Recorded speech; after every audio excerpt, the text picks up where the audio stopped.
Apocalipse é a última parte ali da Bíblia? O último livro? O que é exatamente Apocalipse é o último livro. Algumas traduções, elas, até no inglês é Revelation, né, de revelação. É o próprio Em inglês revelação. tá como Revelação, não Revelation. Apocalipse. Não. Esse nome é meio... Apocalipse é... Dá medo. Dá, né? A pessoa fala Apocalipse, meu Deus do céu, Vai vai destruir, vai acabar tudo. Na verdade, cara, o livro de Apocalipse, cara, é um livro de esperança, né? Ele é um livro que mostra a punição definitiva do mal. Ele é um livro que mostra a vitória do bem contra o mal. Como que começa? Cara, Apocalipse começa com uma revelação de Jesus mostrando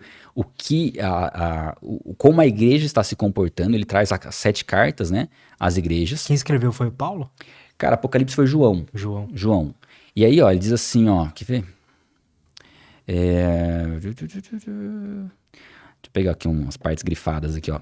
Não tenha medo, eu sou o primeiro e último, aquele que vive. Estive morto, mas agora estou vivo para todo sempre. E tenho as chaves da morte e do Hades.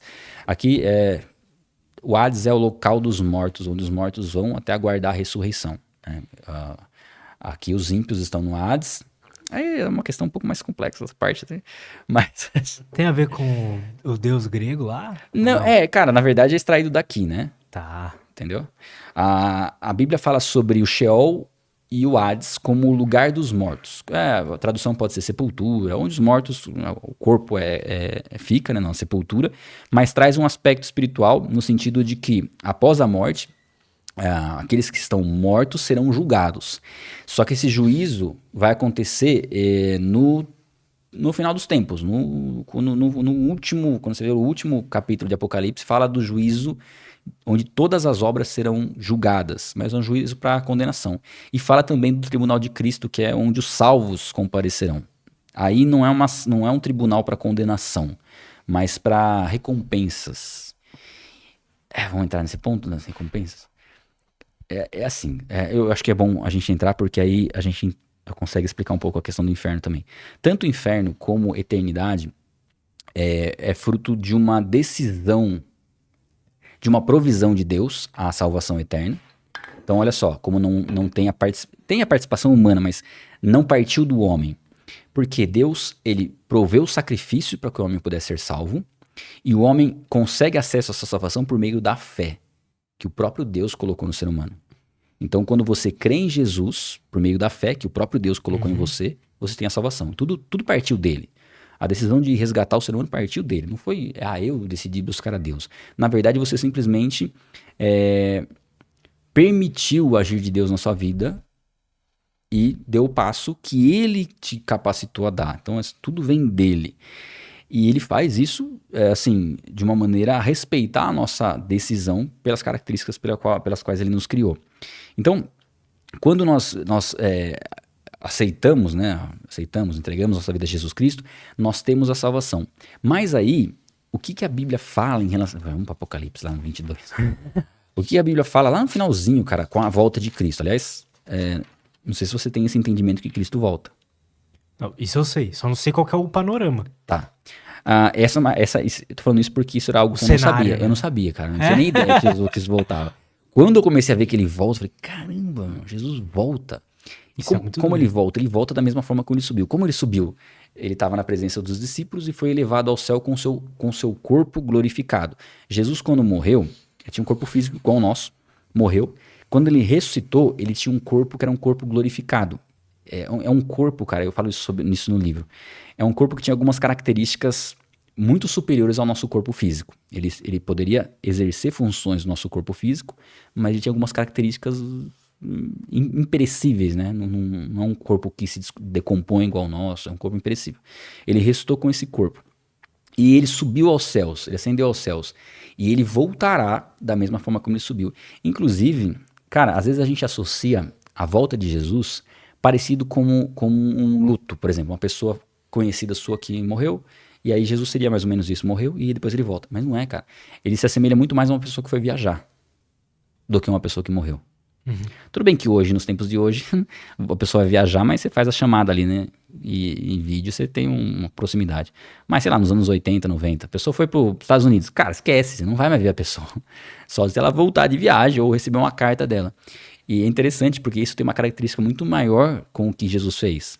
Porque ele foi, tá lá num lugar que você não tem acesso, né? E você recebe uma carta dele que é a Bíblia, né? E por que ele volta, cara? Ele volta... Boa. Deixa eu pegar aqui Hebreus. Hebreus 9. Aqui, ó. Da mesma forma como o homem está destinado a morrer uma só vez e depois disso enfrentar o juízo, assim também Cristo foi oferecido em sacrifício uma única vez para tirar os pecados de muitos. E aparecerá a segunda vez não para tirar o pecado, mas para trazer salvação aos que o aguardam. Esse é o motivo da volta dele. Ele vem buscar a igreja. Ele vem buscar aqueles que estão em Cristo. Quando eu falo igreja, é aquele que entregou sua vida a Jesus Cristo, né? Igreja física, né? A igreja daqueles que estão em Cristo. Aquilo que o pessoal fala que, tipo, o mundo vai estar uma loucura e aí ele vem... Cara, tem algumas visões sobre o Apocalipse. Mas, por exemplo, aqui na volta de Cristo, ó, ele diz o seguinte. Jesus falando no final do Apocalipse, último capítulo. Ó. Eis que venho em breve, a minha recompensa está comigo, e eu retribuirei a cada um de acordo com o que fez. Então, olha só, a salvação é pela graça, mas haverá uma recompensa por aquilo que foi feito, pelas obras que nós praticamos. Lembra que a gente leu Efésios, que fala que a salvação é pela fé, não por obras, para que ninguém se glorie? Se você vai na sequência, olha o que ele diz aqui, ó. Porque somos criação de Deus, realizada em Cristo Jesus, para fazermos as boas obras, as quais Deus preparou antes para nós as praticarmos. Quando nós entregamos nossa vida a Jesus Cristo, nós entendemos que há uma obra a ser feita. Qual obra é essa? Testemunhar a respeito de Cristo. Então, o testemunho, a sua entrega e o seu comprometimento com a pregação do Evangelho será recompensada na eternidade. Então, assim, a gente não sabe exatamente qual recompensa que é essa. A Bíblia fala sobre galardões, né, que são recompensas. Galardão é tipo salário. São recompensas eternas. Então, haverá, sim, recompensas nos céus que vão diferenciar de pessoa para pessoa. A pessoa pode ser uma pessoa que foi salva, mas de repente uma pessoa que foi salva, mas acabou não fazendo muita coisa, sabe? Então, normal. Ela vai ser privada muitas vezes da recompensa que outros terão, mas a percepção dessa privação, talvez nem ela tenha. É tipo um exemplo que um professor meu me deu, eu guardei ele, eu creio que faz sentido. É a mesma coisa que duas pessoas vão lá acompanhar uma orquestra sinfônica. E os dois amam a apresentação. Só que um tinha entendimento, ele conseguia perceber o violino, o violoncelo, ele entendia das notas e ele consegue ter uma percepção maior. Sim. Então, assim, o outro não vai ficar com inveja dele, sabe? Sim. Porque a percepção é diferente. Perfeito. Né? Eu gostei dessa ilustração porque ela me ajudou a entender um pouco isso. Olha o que diz aqui, ó. Esse aqui seria o tribunal de Cristo, dos salvos, tá? Não é um julgamento para condenação, eles estão salvos. Diz o seguinte, ó. Conforme a graça de Deus que me foi concedida, eu, como sábio construtor, lancei o alicerce. Paulo falando que o alicerce é Cristo. Veja cada um como constrói em cima desse alicerce, né? Porque ninguém pode colocar outro alicerce além do que já está posto, que é Jesus Cristo. Se alguém constrói sobre esse alicerce usando ouro, prata, pedras preciosas, madeira, feno ou palha, sua obra será mostrada, porque o dia, quando eu falo o dia, é o dia do julgamento, né? O dia atrará a luz, pois será revelada pelo fogo, que provará a qualidade da obra de cada um. Se o que alguém construiu permanecer, esse receberá recompensa. Se o que alguém construiu se queimar, esse sofrerá prejuízo, contudo, será salvo como alguém que escapa através do fogo.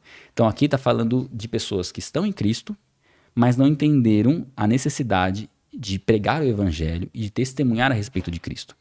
Então essas pessoas terão suas obras provadas pelo fogo. Não serão condenadas, mas serão salvas como aquele que, tipo assim, quase que não foi, né? Mas que não entendeu o propósito pelo qual ela foi salva e permaneceu viva. Porque se o propósito da salvação fosse simplesmente nos salvar e não precisasse fazer nada, a gente já aceitava Cristo, morria e já ia para os céus desfrutar com ele. Mas há uma obra a ser feita, né? O evangelho a ser pregado. Isso foi deixado por Jesus pelos discípulos e foi trazido até nós para que a gente continue na pregação do evangelho nos tempos que nós estamos vivendo. Então, são boas obras que vão trazer benefícios eternos que a gente não sabe muito bem como vai ser. Mas são coisas que nós podemos esperar, coisas grandiosas. Do outro lado, o inferno é tratado da mesma maneira. A Bíblia fala sobre a condenação ser mais intensa para aqueles que foram mais perversos, vamos dizer assim, onde o seu nível de pecado foi maior. Então, por mais que o inferno traga essa ideia de eternidade, o nível de sofrimento, ele vai diferenciar de pessoa para pessoa. Uma senhora ali que não aceitou a Cristo, e Hitler, não é a mesma condenação. Mas, de fato, é um lugar de sofrimento, que a Bíblia traz por conta dessa ausência do relacionamento com Deus. Então, a Bíblia traz esses dois destinos. E aí, Cristo vem resgatar a sua igreja, e aí a gente entra em Apocalipse. O Apocalipse é algo que está na iminência de acontecer, o que nós vemos em Apocalipse, por conta de tudo o que antecede esses eventos. A Bíblia fala de alguns pontos que dão indícios dos sinais da volta de Cristo. Fala sobre a pregação do evangelho em todas as nações, coisa que a gente já tem uma expansão do evangelho muito grande, até por conta da própria comunicação, né? A gente está gravando um podcast que pode ser assistido por milhares de pessoas daqui, sei lá, né? Até a volta de Cristo que vai estar aqui. Talvez esteja, né? Se o YouTube não deixar de existir. Mas está acessível para as pessoas. Então, a internet possivelmente foi uma coisa boa que aconteceu. Sim. Eu creio que a internet é uma provisão de Deus para a pregação do evangelho, mas é utilizada para maneiras ruins como tudo. Coisa. Né? Qualquer coisa. Então eu entendo assim, que essa é uma das profecias, vamos dizer assim, que o evangelho seria pregado a todas as nações, depois viria o fim. Isso fala em Mateus. Fala também aponta para um governo mundial, para uma só moeda, para eventos que nós vemos em Apocalipse se encaixando com essa manipulação do anticristo, porque a Bíblia fala em Apocalipse sobre o surgimento de um homem com o poder de controlar as coisas, né? De estabelecer diretrizes e ordens que devem ser seguidas por todos. E nós começamos a gente não consegue apontar, esse aqui é o anticristo, esse aqui é o falso profeta e tal, mas dá indício que o anticristo vai ser um líder político, provavelmente, e o falso profeta é um líder religioso que vai dar respaldo para o líder político, para que haja essa mistura de religião e política. Então as pessoas vão achar que o falso profeta ali seria como se fosse um novo Jesus, assim. Como se fosse um Messias. Inclusive, entende-se que os judeus vão entender essa pessoa como um Messias, porque os judeus até hoje aguardam o Messias. Eles não aceitam Jesus como Messias, eles aguardam o Messias. Então, a gente tem algumas visões sobre o Apocalipse, mas eu estou trazendo a visão mais, vamos dizer assim, porque por conta da dificuldade de você entender as profecias, você naturalmente vai ter algumas visões que vão entrar em conflito. Algumas delas, eu vou pegar as duas mais difundidas no Brasil, por exemplo, uma delas é a pré-tribulacionista, ou seja, Jesus volta, só que ele não volta presencialmente no primeiro momento, é um arrebatamento. Aqueles que estão em Cristo serão arrebatados, serão transformados, estarão com Cristo nos céus. E os mortos em Cristo vão ressuscitar. Isso dizem... Eu vou ler aqui, tá? Só pra gente não falar sem o texto bíblico. Tessalonicenses 1 diz assim, irmãos, não queremos que vocês sejam ignorantes quanto aos que dormem. Ele usa o termo dormir para aqueles que já morreram, né? Para que não se entristeçam como os outros que não têm esperança. Se cremos que Jesus morreu e ressurgiu, cremos também que Deus trará mediante Jesus e com ele aqueles que nele dormiram. Dizemos a vocês pela palavra do Senhor que nós, os que estivermos vivos, os que ficarmos até a vinda do Senhor, certamente não precederemos os que dormem. Pois dada a ordem, com a voz do arcanjo e o ressoar da trombeta de Deus, o próprio Senhor descerá dos céus, e os mortos em Cristo ressuscitarão primeiro. Depois nós, os que estivermos vivos, seremos arrebatados com eles nas nuvens, para o encontro com o Senhor nos ares. E assim estaremos com o Senhor para sempre. E até fala assim, consolem-se uns aos outros com essas palavras. Haverá uma ressurreição dos mortos. E ao que tudo indica, há um momento de ressurreição daqueles que estão em Cristo e um momento de ressurreição daqueles que não estão em Cristo. Uhum. Né, os que estão salvos e os que não estão. Então, uma das visões é que esse arrebatamento acontece e após esse arrebatamento se inicia um período de 7 anos de tribulação. Essa conta de 7 anos ela é feita com uma profecia lá de Daniel, que fala de um período até a vinda de Cristo, depois um período da igreja, ela meio que omite o período da igreja como... fala em semanas, né? Ali fala 7 semanas. Eu não vou precisar aqui exatamente a quantidade de dias, tem que fazer uma conta matemática aí, mas são 70 semanas decretadas, e você vê 69 semanas cumpridas. Essas semanas são semanas de anos, né? E fica faltando uma semana de anos, são 7 anos, no caso. Então, entende-se por essa profecia que faltam 7 anos, e nesses 7 anos vão acontecer algumas coisas preditas lá atrás, em Daniel, que são confirmadas em Apocalipse. Então, uma das visões é que esses 7 anos, eles vêm depois do arrebatamento.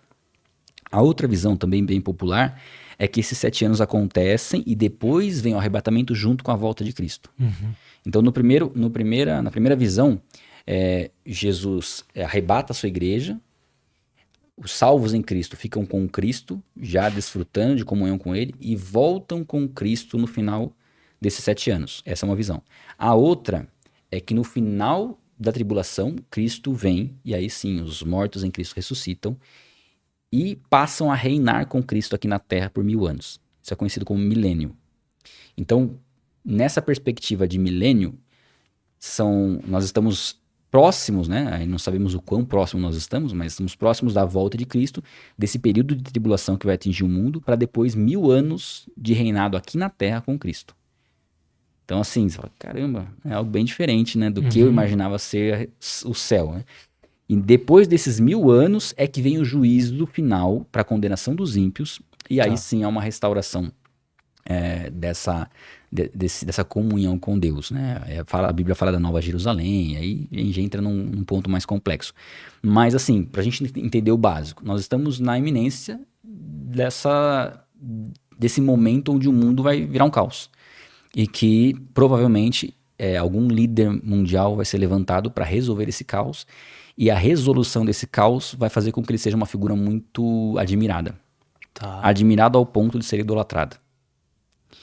Porém, ao que tudo indica, aqueles que estão em Cristo vão, em algum momento, identificar essa figura como anticristo e não vão se submeter a ele. E aí vai haver perseguição e tudo aquilo que a Bíblia fala em relação ao Apocalipse, né? Então você tem essas duas visões, elas variam em alguns pontos entre elas, mas dão a entender que virá um tempo de grande aflição. Você não tem medo de viver esse momento de aflição? Cara, eu não tenho, sabe por quê? Porque a Bíblia Mas não diz vai o ser seguinte, ruim esse momento, cara? Ó o que ela diz aqui, ó. A gente não vai ser perseguido. Sim, Isso imagino é que ruim, sim. né? É e não é. Porque não há perseguição sem fundamento, sem propósito. É uma participação nos sofrimentos de Cristo. É um pertencimento a Cristo. É bem diferente, cara. Tá, eu entendo. Você entende? Uhum. Olha o que diz aqui, ó. Mas vocês, irmãos... deixa eu voltar um pouquinho, vai. Eu vou continuar da onde eu parei. Ó. Tá bom. Console-se uns aos outros com essas palavras. Irmãos, quanto aos tempos e épocas, não precisamos escrever-lhes, pois vocês sabem perfeitamente que o dia do Senhor, né, que é a volta de Cristo, virá como ladrão à noite. Né? Tipo, ninguém se prepara pro ladrão, né? Assim, você se prepara, mas você não sabe quando ele vem, porque ele surpreende, né? Então traz um sentido de surpresa. Quando disserem paz e segurança, a destruição virá sobre eles de repente, como as dores de parto da mulher grávida, né? De modo que nenhum escaparão. Deixa eu fazer uma pausa aqui, cara, essa parte é bem interessante a gente abordar essa ilustração. A Bíblia fala, e até pra gente saber se nós estamos próximos do tempo do fim, a comparação com as dores de parto da mulher. Eu não sabia nada de dores de parto, né? Até ter 2 filhas e compartilhar com a minha esposa. Mas é muito interessante, cara, porque ela tá grávida, você vê a barriga... No começo você não sabe, né? Depois você vê a barriga... Você descobre, faz o exame e tal, e você começa a perceber a barriga crescendo, e você vai naturalmente percebendo que tá chegando o momento do nascimento. Então você consegue ter uma noção se tá próximo ou não. Tá chegando 9 meses, a barriga já tá grandona. Vamos imaginar que a gente não soubesse que era 9 meses.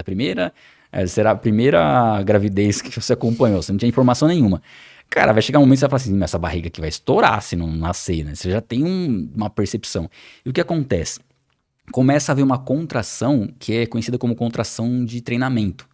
Não é ainda o nascimento, mas são algumas contrações para ir treinando o corpo da mulher para o momento das contrações de parto, né? Das dores de parto. E aí você percebe essas contrações. Depois, quando está bem próximo do nascimento, começa a ter a contração e a mulher normalmente fica pensando, será que são contrações de treinamento ou será que já está começando o processo de nascimento do parto? E como que ela sabe isso, se está chegando ou não? Pelo intervalo de uma contração com a outra e pela intensidade da contração. O quanto é forte e o quanto dura. E quanto mais vai passando o tempo, vai diminuindo o intervalo, né? A gente começou a contar, ó, deu uma contração agora. Não sei. Era um dia à noite, inclusive. Acho que era um sábado à noite da M. Aí, daqui a pouco, de novo. Acho que era uns 20 minutos, não sei, de diferença entre um outro. Ó, 20 minutos. Daqui a pouco, de novo, deu 15 minutos entre uma e outra. Aí, outra.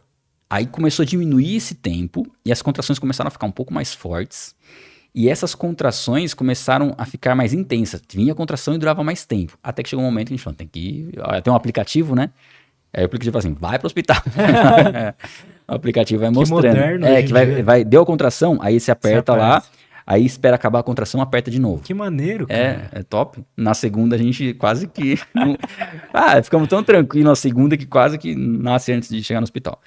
Mas aí chega no hospital e aí vem as contrações com dores mesmo, né? Aí ficou de madrugada lá sofrendo, lá com dores intensas do parto até que nasce a criança. A Bíblia traz esse contexto para o que está acontecendo ao mundo como dores de parto. Então, quando você vê essas calamidades que acontecem, elas podem ser uma contração de treinamento, mostrando que nós estamos num mundo mal. Quando você vê o mal no mundo, cara, é revoltante. Mas ao mesmo tempo faz você lembrar que você está num mundo mal. Tipo uma Segunda Guerra Mundial. Primeira, segunda, uma epidemia. Você começa a perceber dores de parto. À medida que essas dores se tornam mais frequentes e mais intensas, você entende que está se aproximando o tempo do fim. Então, quando a gente olha para o que está acontecendo, nós estamos vendo dores mais frequentes e mais intensas. Pensando, por exemplo, na pandemia. Cara, a pandemia foi uma dor intensa e com um tempo mais longo. E logo depois da pandemia já surgiu uma guerra, já surgiu outra guerra. Então a gente vai estar observando, né? Pode ser que seja dores de treinamento, vamos dizer assim. Cara. Mas olha o que diz aqui. Né? Essa ilustração é muito boa pra gente saber, porque vai chegar um momento onde isso vai ficar muito intenso. Você vai falar, cara, tá explodindo tudo, tipo, tá ficando muito intenso. Alguns vão entender que o arrebatamento já acontece antes disso, o arrebatamento da igreja. Outros vão entender que a igreja vai passar por essa situação. Mas ele diz assim, ó, mas vocês, irmãos, não estão nas trevas, para que este dia os surpreenda como ladrão.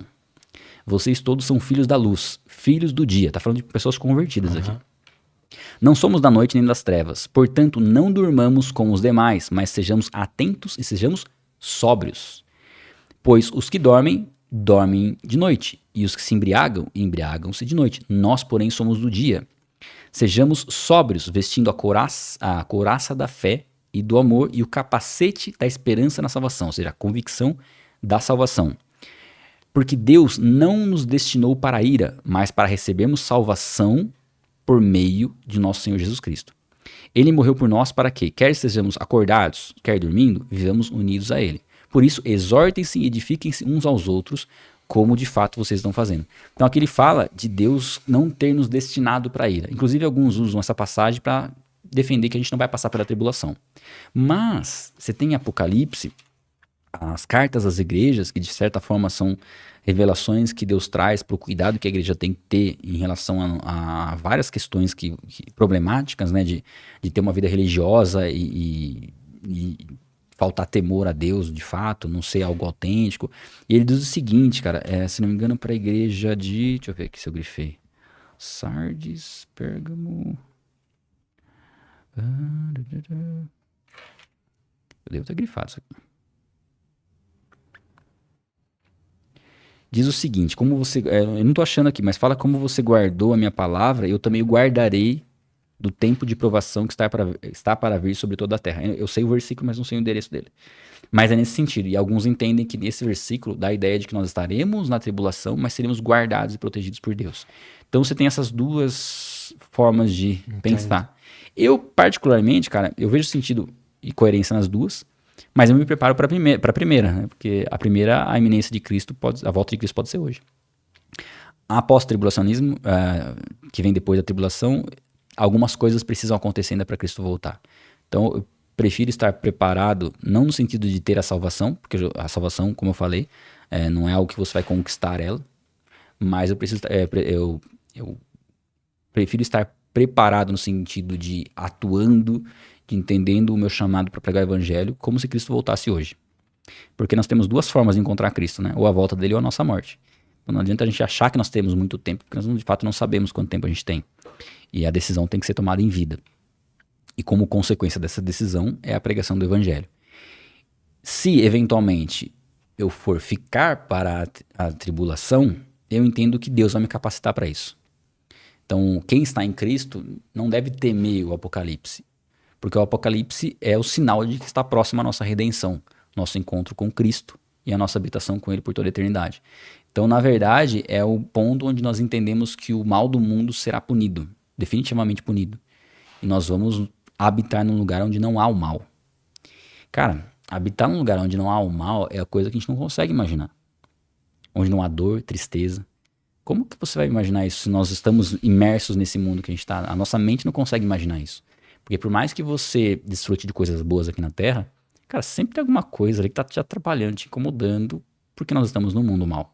Agora, imaginar um lugar onde não há isso, a nossa mente não alcança. Por isso que a Bíblia fala que Deus ele faz infinitamente mais do que a gente imagina ou pensa. Fala que olho nenhum viu, mente nenhuma imaginou que Deus preparou para aqueles que o amam. Porque o que nos aguarda na eternidade, cara, não tem comparação com o que a gente vive aqui, entendeu? Não tem comparação nenhuma. Paulo fala, ó, eu não vejo a hora de estar com... Eu tô parafraseando aqui, né? Não vejo a hora de estar com Cristo, mas eu sei que por causa de vocês eu tenho que permanecer aqui e pregar o evangelho. Mas o desejo dele era habitar com Cristo. E ele, cara, ele diz assim, que ele teve uma visão, Paulo, que ele viu coisas indizíveis, que não é nem permitido falar ao homem. Ele teve uma revelação do terceiro céu. Então você fala, cara, ele viu coisas ali que não dá nem pra falar, tão grandiosas que são essas coisas que Deus tem preparado pra nós na eternidade, né? Então, cara, essa é uma certeza, não é nenhuma possibilidade, é algo que vai acontecer. É só uma questão de tempo, né?